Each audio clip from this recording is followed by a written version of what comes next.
Hello. What I want to talk about this week is two contrasting billionaire business owners who've both been in the news in the last few days. The first one is Mike Ashley from Sports Direct. Most of you have probably caught this on the news, but it was in relation to an inquiry regarding his warehouse in Derbyshire, where a number of kind of complaints had come about through an investigation where staff were kind of, I guess, being exploited, not treated very well. There was a lot of issues around foreign workers working long hours, lack of breaks, people being docked 15 minutes for being a minute late, going through kind of rigorous security checks at the end of their shift, amounting to kind of 15 minutes each day, and over the course of the working week, effectively an hour's unpaid work, which was actually bringing them below the kind of minimum wage. And then just the conditions in the warehouse itself, a culture of fear, over 100 call outs to the kind of ambulance service, things like women actually having, one woman actually giving birth in the warehouse because she was scared to take time off for maternity leave. So just a complete culture of fear, bullying, harassment, you name it. And this company's been in the news quite a few times, mainly around some of their kind of sports shops with people on 0 hours contracts, not being allowed to work for other businesses, and really just been exploited. And this time it was their warehouse that's kind of made all the headlines. And Mike Ashley was at this inquiry last week, and he's claimed to kind of know nothing about some of these allegations that have been made, which frankly, as a business owner and heading up such a successful business as that, I find quite surprising. Clearly, if that is the case, he's not taking any time to go out, speak to his staff, find out what's going on, or if he has done anything like that, then his kind of managers and other directors are kind of letting him down, because they must be running the business on fear, and people just feel like they can't actually disclose how they actually feel about working for Sports Direct. So that's kind of one side of the coin. Another one that made the news was Richard Branson, who a lot of people kind of look up to. I look at him and how successful he's been, but also just the kind of culture he's created in his businesses. And a few days ago he was out in Sydney visiting some of the kind of employees for Virgin Airways over in Sydney, and he actually found one of the members of staff was what you would class as perhaps sleeping on the job. And rather than make a big deal of it, he actually posed for a selfie while this employee was sleeping, and then woke him up and had a kind of laugh and a joke about it.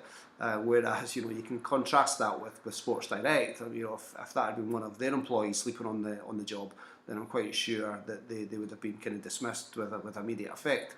So it kind of shows you two very successful people who run their businesses in very different ways.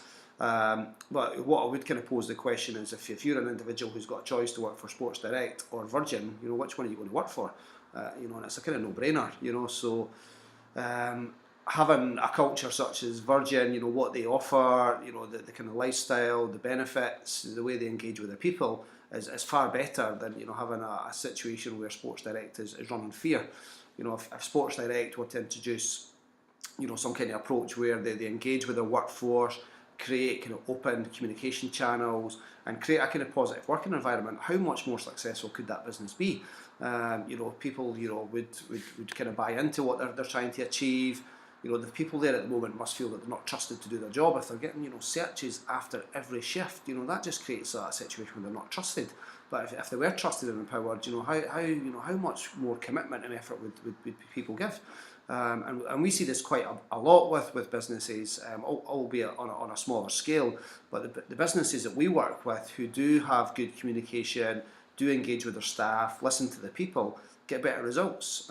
We had an example recently where a company we've worked with for some time, going through a bit of a difficult time with kind of cash flow issues.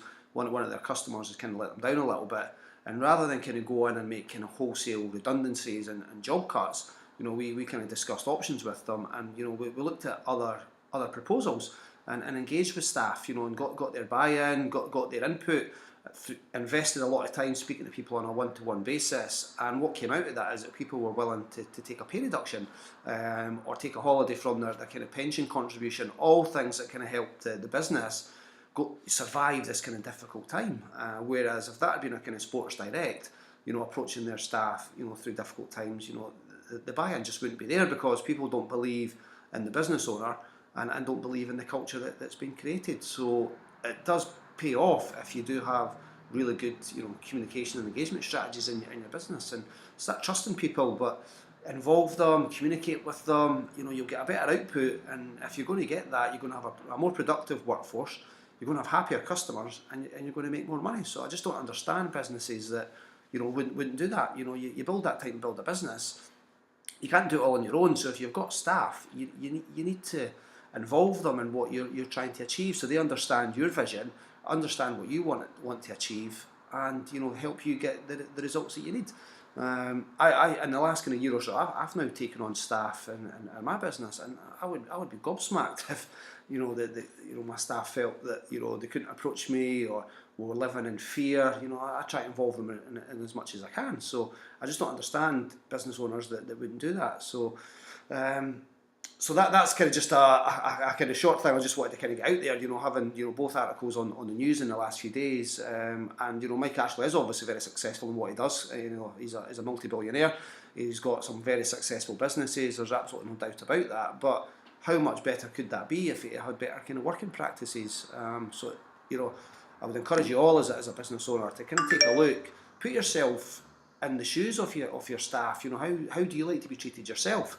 And really think about that, and look at a better way in which you can perhaps manage and engage your workforce, and I'm sure you'll get a better outcome. So that's the kind of end of this week's vlog. If you want to find out more about this topic around employee engagement, we've got lots of resources on the website. So take a look, www.theHRbooth.co.uk/blog, and if you do a search around engagement, there will be a number of blogs that will come up around this very topic. But feel free to kind of drop me an email if you've got a question, anything around employee engagement or anything around HR. Get in touch through the website, www.theHRbooth.co.uk, and thanks for listening.